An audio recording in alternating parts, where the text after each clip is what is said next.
ನಮಸ್ಕಾರ, ಕೆಸಿಎನ್ ವಾರ್ತೆಗಳಿಗೆ ಸ್ವಾಗತ. ಮೊದಲಿಗೆ ಮುಖ್ಯಾಂಶಗಳು. ಪಡನಕಾಡ್ನಲ್ಲಿ ಮನೆಯಲ್ಲಿ ಮಲಗಿ ನಿದ್ರಿಸುತ್ತಿದ್ದ ಬಾಲಕಿಯನ್ನು ಅಪಹರಿಸಿ ತೊಂದರೆ ನೀಡಿದ ಪ್ರಕರಣ, ರಿಮಾಂಡ್ನಲ್ಲಿರುವ ಆರೋಪಿಯನ್ನು ಕಸ್ಟಡಿಗೆ ನೀಡಿದ ನ್ಯಾಯಾಲಯ. ಕರ್ನಾಟಕ ಅಗ್ರಿಕಲ್ಚರ್ ಸಹಕಾರಿ ಸಂಘದಲ್ಲಿ ನಡೆದ ಕೋಟಿಗಳ ವಂಚನೆ, ಕಾರ್ಯದರ್ಶಿ ಕೆ ರತೀಶ್ನನ್ನು ಪತ್ತೆ ಹಚ್ಚಲು ಸಾಧ್ಯವಾಗದೆ ತನಿಖಾ ತಂಡ. ತೀವ್ರ ಮಳೆ ಮತ್ತು ಗಾಳಿಯಿಂದಾಗಿ ಮರ ಉರುಳಿ ಬಿದ್ದು ವಾಹನಗಳು ಜಖಂ, ನಾಯಬಜಾರ್ ಮಂಗಲ್ಪಾಡಿ ಗವರ್ನಮೆಂಟ್ ತಾಲೂಕು ಆಸ್ಪತ್ರೆ ಸಮೀಪ ಘಟನೆ. ಮುಸ್ಲಿಂ ಲೀಗ್ ರಾಜ್ಯ ವ್ಯಾಪಕವಾಗಿ ನಡೆಸುವ ಆಂದೋಲನ, ಇದರ ಭಾಗವಾಗಿ ಕಾಸರಗೋಡು ಜಿಲ್ಲಾ ಸಮಿತಿಯ ನೇತೃತ್ವದಲ್ಲಿ ನಡೆಸಲಾಯಿತು ಕಲೆಕ್ಟರೇಟ್ ಪರಿಸರದಲ್ಲಿ ಧರಣಿ. ನಿರಂತರವಾಗಿ ಕಳಚತೊಡಗಿದೆ ಕುಂಬಳೆ ಪೊಲೀಸ್ ಠಾಣೆಯ ಸೀಲಿಂಗ್, ಠಾಣೆಯೊಳಗೆ ಪ್ರವೇಶಿಸಲು ಭಯಪಡುತ್ತಿದ್ದಾರೆ ಸಾರ್ವಜನಿಕರು. ವಾರ್ತೆಗಳು ವಿವರವಾಗಿ. ಪಡನಕಾಡ್ನಲ್ಲಿ ಮನೆಯಲ್ಲಿ ಮಲಗಿ ನಿದ್ರಿಸುತ್ತಿದ್ದ ಬಾಲಕಿಯನ್ನು ಅಪಹರಿಸಿ ಶಾರೀರಿಕವಾಗಿ ತೊಂದರೆ ನೀಡಿದ ಪ್ರಕರಣದಲ್ಲಿ ರಿಮಾಂಡ್ನಲ್ಲಿರುವ ಆರೋಪಿ ಪಿಎ ಸಲೀಂನನ್ನು ನ್ಯಾಯಾಲಯ ಕಸ್ಟಡಿಗೆ ನೀಡಿದೆ.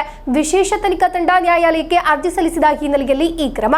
ಕಾಸರಗೋಡು ಪಾಕ್ಸೋ ನ್ಯಾಯಾಲಯ ಆರೋಪಿಯನ್ನು ಕಸ್ಟಡಿಗೆ ನೀಡಿರುವುದು. ಆರೋಪಿಯ ಡಿಎನ್ಎ ತಪಾಸಣೆ ಹಾಗೂ ವೈಜ್ಞಾನಿಕ ಸಾಕ್ಷಿಗಳ ಸಂಗ್ರಹಕ್ಕಾಗಿ ಪೊಲೀಸರು ಆರೋಪಿಯನ್ನು ಕಸ್ಟಡಿಗೆ ಪಡೆದಿರುವುದು. ಪಡನಕಾಡ್ನಲ್ಲಿ 10 ವರ್ಷದ ಬಾಲಕಿಯನ್ನು ಅಪಹರಿಸಿ ಶಾರೀರಿಕವಾಗಿ ತೊಂದರೆ ನೀಡಿದ ಪ್ರಕರಣದಲ್ಲಿ ರಿಮಾಂಡ್ನಲ್ಲಿದ್ದ ಆರೋಪಿ ಪಿಎ ಸಲೀಂನನ್ನು 5 ದಿನಗಳ ಕಾಲ ಕಸ್ಟಡಿಗೆ ತೆಗೆದುಕೊಳ್ಳಲಾಗಿದೆ. ಕಾಸರಗೋಡು ಪಾಕ್ಸೋ ನ್ಯಾಯಾಲಯದಲ್ಲಿ ಹಾಜರುಪಡಿಸಲಾದ ಆರೋಪಿಯನ್ನು ಮುಖ ಮರೆಸದೆ ನ್ಯಾಯಾಲಯಕ್ಕೆ ತರಲಾಯಿತು. ಇದರ ದೃಶ್ಯಗಳು ಕೆಸಿಎನ್ ನ್ಯೂಸ್ಗೆ ಲಭಿಸಿದೆ.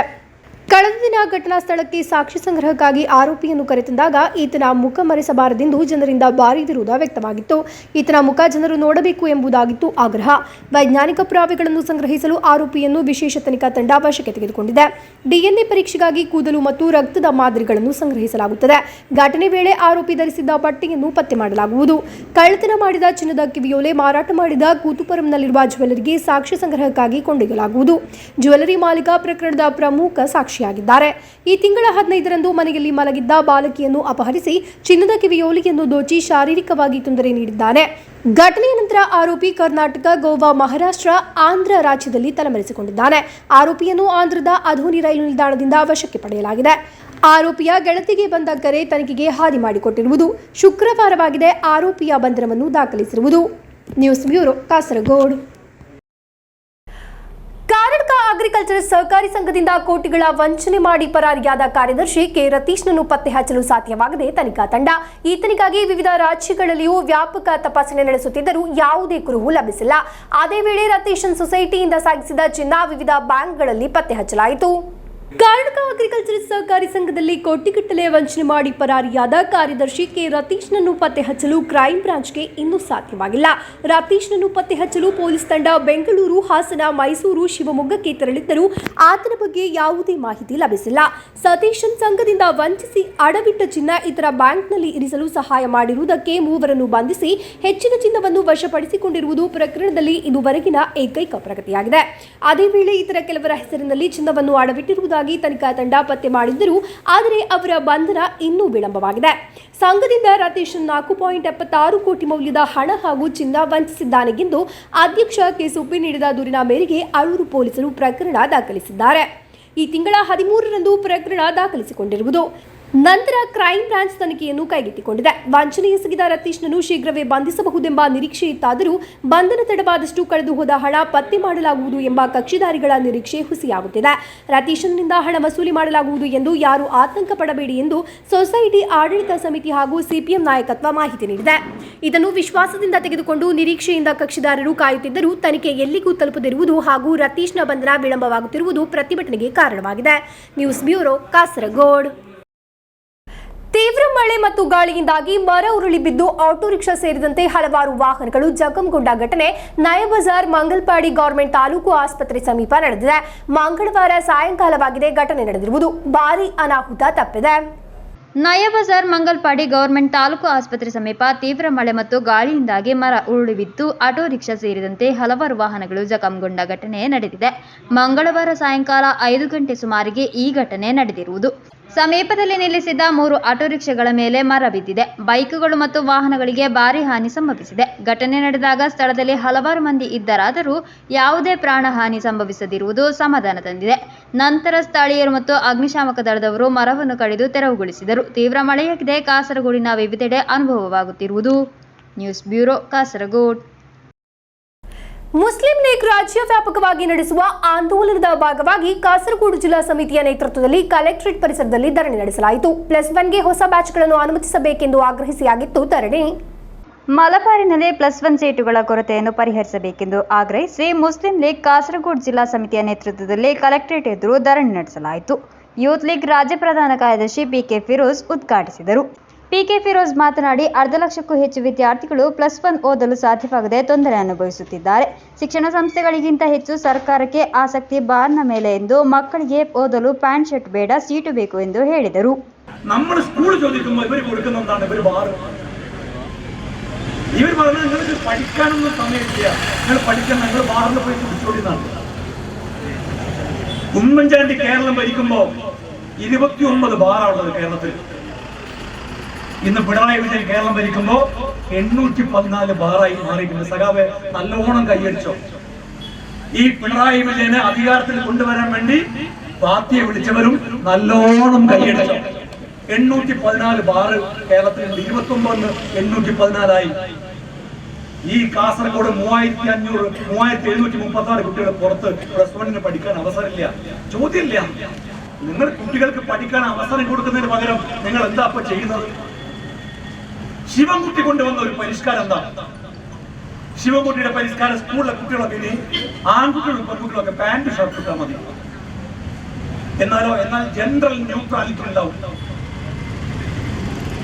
കുട്ടികൾക്ക് പാന്റും ഷർട്ടും അല്ല വേണ്ടത് സഖാവേ. കേരളത്തിലെ കുട്ടികൾക്ക് പഠിക്കാൻ സീറ്റുകളാണ് വേണ്ടത് എന്നാണ് നിങ്ങൾ മനസ്സിലാക്കേണ്ടത്. ആൺകുട്ടികളുടെ വേഷം എടുത്ത് പെൺകുട്ടികൾക്ക് ഇട്ടാൽ, പെൺകുട്ടികളുടെ വേഷം ആൺകുട്ടികൾ ധരിച്ചാൽ കേരളത്തിൽ തുല്യനീതി ഉണ്ടാകുമെന്ന് ആരാ ഈ സഖാവിനോട് പറഞ്ഞു കൊടുത്തത്? ಅಧ್ಯಕ್ಷ ಕಲೆಕ್ಟರ್ ಮಾಹಿನ್ ಹಾಜಿ ಅಧ್ಯಕ್ಷತೆ ವಹಿಸಿದ್ದರು. ಪ್ರಧಾನ ಕಾರ್ಯದರ್ಶಿ ಎ ಅಬ್ದುಲ್ ರೆಹಮಾನ್ ಸ್ವಾಗತಿಸಿದರು. ಶಾಸಕ N Nellikund, VKP Hameed Ali, PM Muneer Haji, ಶಾಸಕ M Ashraf, MB Yusuf, KA Bakar, AM Kadavath, AN Khalid, Kalabhavan Raju, advocate PA Faisal ಮುಂತಾದವರು ಮಾತನಾಡಿದರು. News bureau, Kasaragod. ಕಳೆದ ಹಲವು ದಿನಗಳಿಂದ ಕುಂಬಳೆ ಪೊಲೀಸ್ ಠಾಣೆಯ ಸೀಲಿಂಗ್ ನಿರಂತರವಾಗಿ ಕಳಚತೊಡಗಿದೆ. ಸಾರ್ವಜನಿಕರು ಠಾಣೆಯೊಳಗೆ ಪ್ರವೇಶಿಸಲು ಭಯಪಡುವಂತಾಗಿದೆ. ಸಾರ್ವಜನಿಕರಿಂದ ದೂರುಗಳನ್ನು ಸ್ವೀಕರಿಸಿ ಪರಿಹಾರ ಕಲ್ಪಿಸಬೇಕಾದ ಪೊಲೀಸ್ ಠಾಣೆಗೆ ಅಪಾಯ ಭೀತಿಯನ್ನೊಡ್ಡುತ್ತಿದೆ. ಕುಂಬಳೆ ಪೊಲೀಸ್ ಠಾಣೆ ಇದೀಗ ಭೀತಿಯನ್ನು ಎದುರಿಸುತ್ತಿದ್ದು, ಠಾಣೆಯೊಳಗೆ ಸೀಲಿಂಗ್ ನಿತ್ಯ ಕಳಚಿ ಬೀಳುತ್ತಿರುವುದರಿಂದ ಅಲ್ಲಿನ ಪೊಲೀಸರಿಗೆ ರಕ್ಷಣೆ ಇಲ್ಲದಂತಾಗಿದೆ. ಕಳೆದ ಕೆಲವು ದಿನಗಳಿಂದ ನಿರಂತರವಾಗಿ ಸೀಲಿಂಗ್ ಕಳಚತೊಡಗಿದೆ. ಇತ್ತೀಚೆಗೆ ಸೀಲಿಂಗ್ ಬಿದ್ದಿದ್ದು, ಆ ವೇಳೆ ಅಲ್ಲಿ ಜಿಡಿ ಚಾರ್ಜ್ ಹೊಂದಿದ್ದ ಪ್ರಶಾಂತ್, ಕರ್ತವ್ಯದಲ್ಲಿದ್ದ ಅನೂಪ್ ಎಂಬವರು ಸ್ವಲ್ಪದರಲ್ಲೇ ಅಪಾಯದಿಂದ ಪಾರಾಗಿದ್ದರು. ಮತ್ತೊಮ್ಮೆ ಸೀಲಿಂಗ್ ಕುಸಿದಾಗ ಯಾರೂ ಇಲ್ಲದುದರಿಂದ ಅಪಾಯ ತಪ್ಪಿತ್ತು. ನಿರಂತರವಾಗಿ ಸೀಲಿಂಗ್ ಕುಸಿಯುತ್ತಿರುವುದರಿಂದ ಸಾರ್ವಜನಿಕರು ಠಾಣೆಯೊಳಗೆ ಪ್ರವೇಶಿಸಲು ಭಯಪಡುತ್ತಾರೆ. 1959ರಲ್ಲಿ ಕುಂಬಳೆ ಪೊಲೀಸ್ ಠಾಣೆ ಕಟ್ಟಡ ನಿರ್ಮಿಸಲಾಗಿದ್ದು, ನಂತರ ಯಾವುದೇ ದುರಸ್ತಿ ನಡೆದಿಲ್ಲ ಎನ್ನಲಾಗಿದೆ. News bureau, Kasaragod.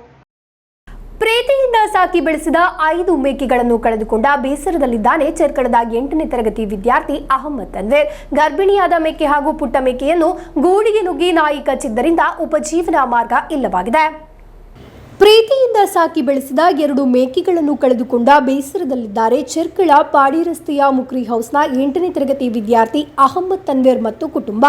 ಬಹಳ ಪ್ರೀತಿಯಿಂದ ಸಾಕಿದ ಹೆಣ್ಣು ಮೇಕೆ ಹಾಗೂ ಅದರ ಮರಿಯನ್ನು ರಾತ್ರಿ ಗುಂಪಾಗಿ ಆಗಮಿಸಿದ ಬೀದಿನಾಯಿಗಳು ಗೂಡಿನೊಳಗೆ ನುಗ್ಗಿ ಕಚ್ಚಿ ಕೊಂದು ಹಾಕಿದೆ.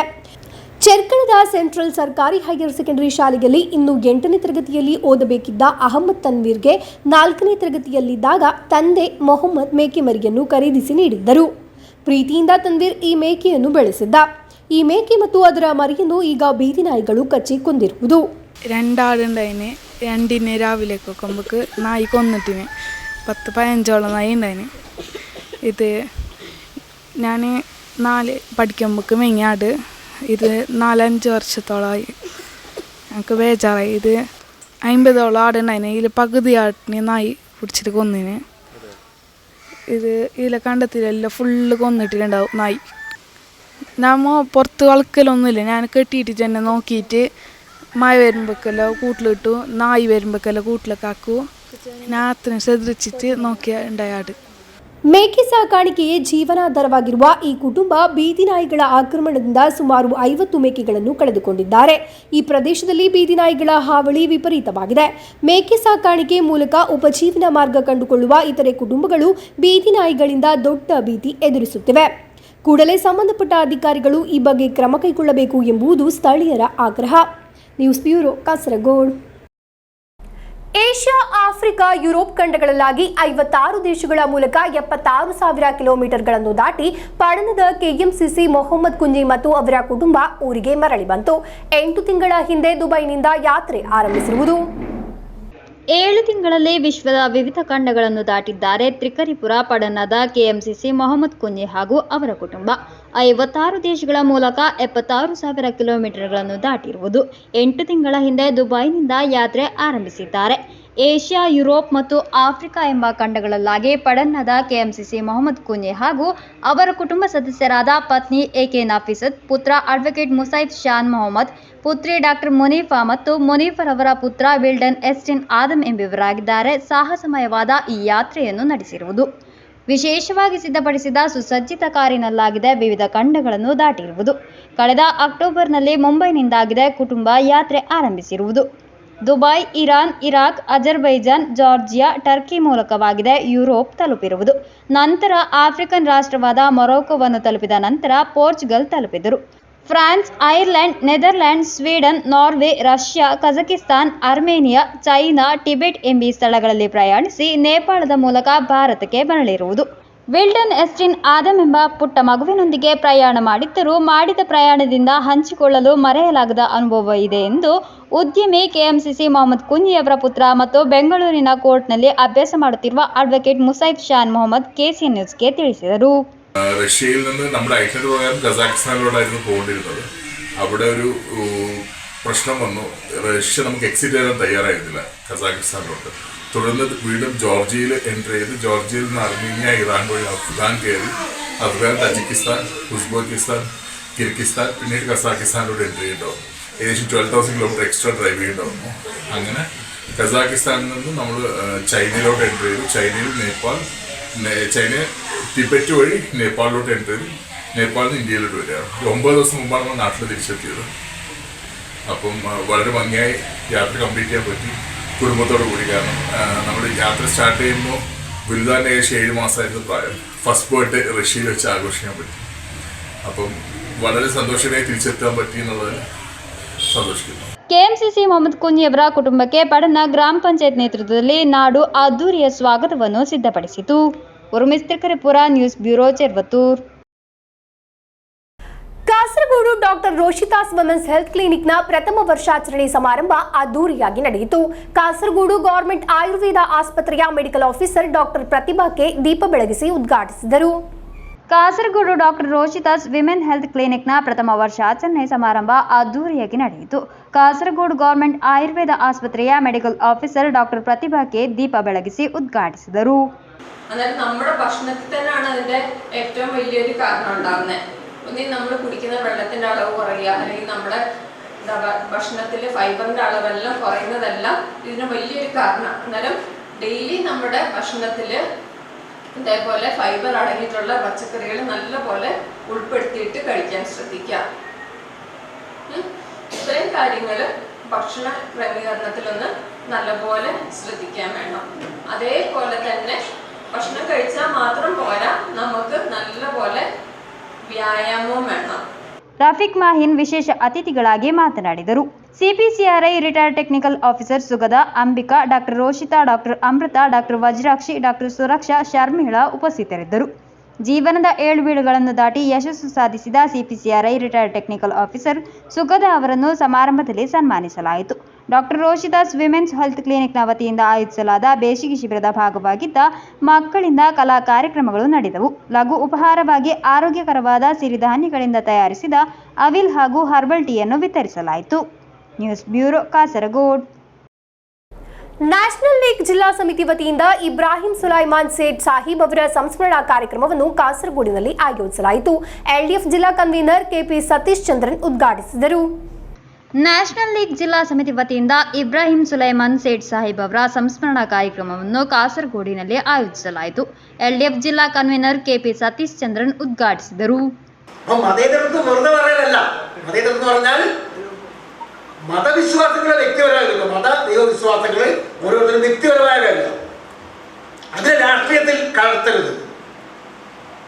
എല്ലാ മതങ്ങളിലും വിശ്വസിക്കുന്നവർ, വിവിധ ജാതികൾ ഈശ്വരൻ അവരെല്ലാം ചേർന്നുകൊണ്ട് ഉള്ള ഒരു മതേതര പ്രസ്ഥാനം ഉണ്ടാക്കും.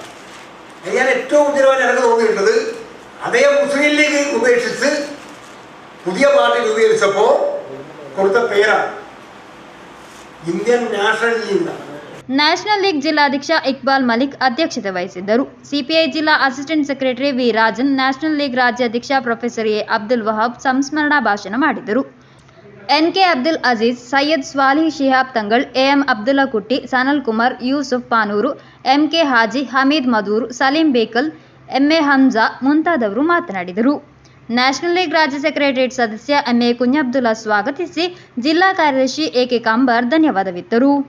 News bureau, Kasaragod.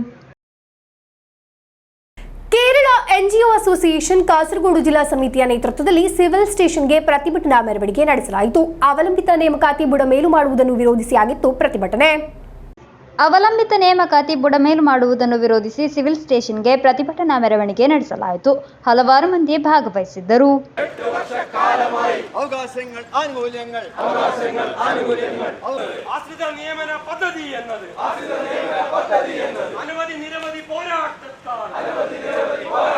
ಮೆರವಣಿಗೆ ನಂತರ ನಡೆದ ಸಭೆಯನ್ನು NGO ಅಸೋಸಿಯೇಷನ್ ಜಿಲ್ಲಾಧ್ಯಕ್ಷ AT ಶಶಿ ಉದ್ಘಾಟಿಸಿ ಮಾತನಾಡಿದರು. ജോലിക്ക് പകരം സമാശ്വാസ ധനം എന്നുള്ളത് അംഗീകരിക്കാൻ കഴിയില്ല. കോർപ്പറേറ്റ് തൊഴിലുടമകളുടെ സംസ്കാരമായി, കോർപ്പറേറ്റ് തൊഴിലുടമകളുടെ സംസ്കാരത്തിന്റെ ഭാഗമായി പിണറായി വിജയൻ സർക്കാർ ആശ്രിത നിയമനം എന്ന പദ്ധതി തന്നെ ഇല്ലാതാക്കുന്നു.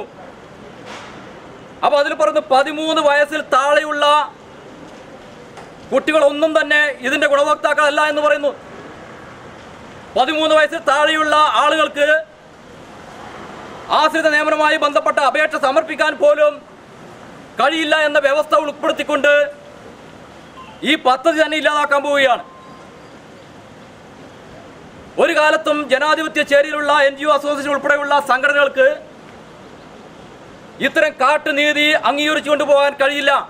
ಜಿಲ್ಲಾ ಉಪಾಧ್ಯಕ್ಷ ಗಿರೀಶ್ ಆನೆಪಟ್ಟಿ ಅಧ್ಯಕ್ಷತೆ ವಹಿಸಿದ್ದರು. ಸೆಕ್ರೆಟರಿಯೇಟ್ ಸದಸ್ಯರಾದ KC Sujit Kumar, K Ashok Kumar, KM Jayaprakash, ಮುಖಂಡರಾದ Lokesh MB Achar, Vatsala Krishnan, MT ಪ್ರಸೀದ, SM Rajini, Jayaprakash ಆಚಾರ್ಯ, VTP ರಾಜೇಶ್, ಜಿಲ್ಲಾ ಕಾರ್ಯದರ್ಶಿ M ಶ್ರೀನಿವಾಸನ್, ಜಿಲ್ಲಾ ಖಜಾಂಚಿ VM ರಾಜೇಶ್, ಮಾಧವನ್ ನಂಬ್ಯಾರ್, ರೆನಿಲ್ಸನ್ ಥಾಮಸ್, P ಕುഞ്ഞിಕೃಷ್ಣನ್ ಮುಂತಾದವರು ನೇತೃತ್ವ ನೀಡಿದರು.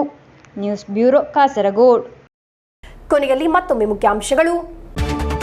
ಪಡಣಕಾಡ್ನಲ್ಲಿ ಮನೆಯಲ್ಲಿ ಮಲಗಿ ನಿದ್ರಿಸುತ್ತಿದ್ದ ಬಾಲಕಿಯನ್ನು ಅಪಹರಿಸಿ ತೊಂದರೆ ನೀಡಿದ ಪ್ರಕರಣ, ರಿಮಾಂಡ್ನಲ್ಲಿರುವ ಆರೋಪಿಯನ್ನು ಕಸ್ಟಡಿಗೆ ನೀಡಿದ ನ್ಯಾಯಾಲಯ.